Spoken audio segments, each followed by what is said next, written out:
good afternoon, and we are back.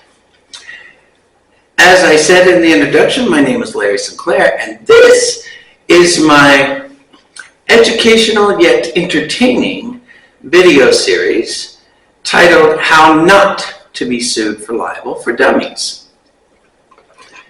If you watch the introduction, then you pretty much know what there is to know for now about me. No, just joking. There's way more to know about me, but there's just not enough time. But I want to take us back to 2008 real quick. Only because this particular situation actually gives you probably some of the most prime examples on what not to do versus how to do what you intended to do without actually engaging in libel. And a piece of advice before we go any further. For anyone online, whether it be X, formerly known as Twitter, whether it be Instagram, whether it be Rumble, whether it be YouTube, whether it be Vimeo, whether it be Facebook, whatever, TikTok, whatever social media platform you're using and you publish to. When you publish your profile and you claim that you are a journalist, understand one thing. By claiming to be a journalist, you actually put yourself in a position to where legally libel can actually affect you even more directly than if you say you were just posting as an individual private citizen versus the claim that you're a journalist. In other words, by posting that you are a journalist or claiming to be a journalist or publishing the title as journalist, by doing so, you put yourself in some legal obligations that you might not have been confined to had you not chosen to identify yourself as a journalist. Don't get me wrong, it still doesn't change the fact that if you engage in libel, you're still subject to being held accountable for it. But let's just say it becomes more direct and more legally obligated once you actually attach the title and the position of a journalist in your profile. So that being said, it's been 15 years. And interestingly enough, people can't get past 2008. Or at least not when it comes to what they want to say or how they want to say it, or the claims they want to make. So I'm going to run through real quick some of the major points of 2008 that people used to attack me and try to discredit me speaking about Barack Obama in defense of Barack Obama, which is fine. You can defend whoever you want to, and I understand that. What you can't do is lie and malign someone in doing it. But I'm going to hit some of the major points that we're going to cover in this series because I think that by bullet pointing them, you will get a better understanding of what not to do and how not to be sued for libel. All right, the first one. First, people were saying that I was confined to a Texas mental hospital during the time frame that I stated that I had met Barack Obama.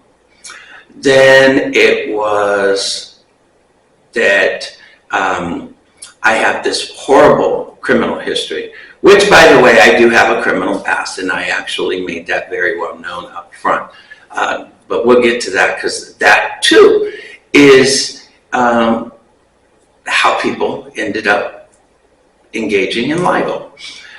Then, of course, you had this website called whitehouse.com who was looking for publicity. Interestingly enough, people don't remember, but right around this time, in 2008, there was also a buzz about John McCain and one of his aides that the major newspapers were also pushing as a scandal, but people don't even remember that one. But anyway, this website decided they were going to jump in. And I'll explain later how that came about. But they made this offer.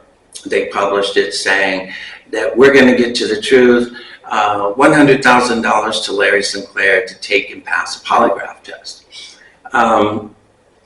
Which I am not going to lie to you. At first, I was like, but I actually accepted the offer. Then, of course, there was some maneuvering and the terms changed. It wasn't $100,000. It was actually a flat fee for far less, and it was a flat fee regardless of the results, and it was paid. But you won't see that in the publications referring to this part of the story. Anyway, they had arranged a polygraph test in Los Angeles with a gentleman by the name of Edward Gelb. What was published about Mr. Gelb, of course, was not necessarily factual, but it was published in a way to give them and the polygraph credibility and the eventual results released by Gelb credibility, blah, blah, blah. So I did in fact do the polygraph, and I knew I passed. There was no doubt in my mind. However, it turns out that after the polygraph was done and after I was back in my house, they released reports claiming that I had failed. It was a couple of days later I got this phone call out of the blue from someone I had no idea who he was, and it was a tip that was about the polygraph, saying that it was arranged that Axelrod's company had made arrangements with this website, and that it was all set up anyway. So I do what I always do. I just flat out ask. That was the wrong thing to do, because as soon as I asked Parisi and Braddock and whitehouse.com, they went on the defensive. They told the world that they were not publishing the videos, because they did in fact record the entire polygraph with 3 cameras. 3 cameras, every angle, including a camera that was zoomed directly in on the computer that shows you and gives the results of the polygraph, which was the one I was wanting them to actually release. But anyway, it was never released.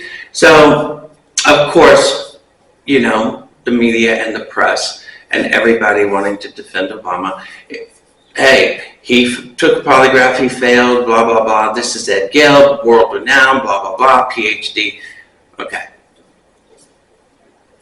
This is what was originally published. Doesn't matter that 15 years later, actually even then it was known to be false, but that's okay. Then it was, oh, he has a 27-year criminal history, multiple convictions for fraud, has fugitive from justice, running, avoiding prosecution, hiding from multiple jurisdictions. These are all the things that were thrown out there. And they were published. And in 2008, like I said, I was not even in the mindset to go after these publications. And I actually let the statute of limitations expire. So, fast forward. Over the 15 years, I've been very active. I haven't gone away. Nothing's changed. I've always stood by the story. regardless of how many interviews have been done, you can't show me one where anything has changed, where I've modified any part of the story. So anyway, fast forward, in 2019, I did an interview with Dinesh D'Souza to be included in his film documentary, Trump Card. I was asked if I would speak to him, and I had no problem doing it because, again, I've always stood by the story. This past summer, I was contacted and asked if I would do an interview with Tucker Carlson.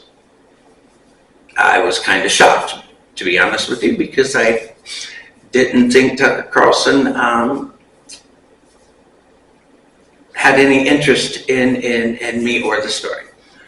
But anyway, I did the interview with Tucker Carlson, and before it aired, I knew that the libel and the lies was going to come back. And I had always been prepared for it, because this time I had said, I'm not going to let the libel go unchallenged this time. So, here's examples of libel, folks. He took and failed a polygraph test in 2008. He has a 27-year criminal history, multiple convictions for fraud. He has a history of filing dubious affidavits and statements with the courts. He's fled prosecution and been a fugitive from justice from multiple jurisdictions. He stole and forged someone's tax check. He claimed that Barack Obama performed oral sex on him twice. He's a hooker from Chicago. He claims Obama hired him for a 2-night raucous treetop sex escapade. Examples. Now, on the next episode, I'm going to show you the truth of those statements and how people could actually use reference to them and still not liable. And I am your cocksucking faggot host of How Not to Be Sued for Libel for Dummies. You gotta be the man.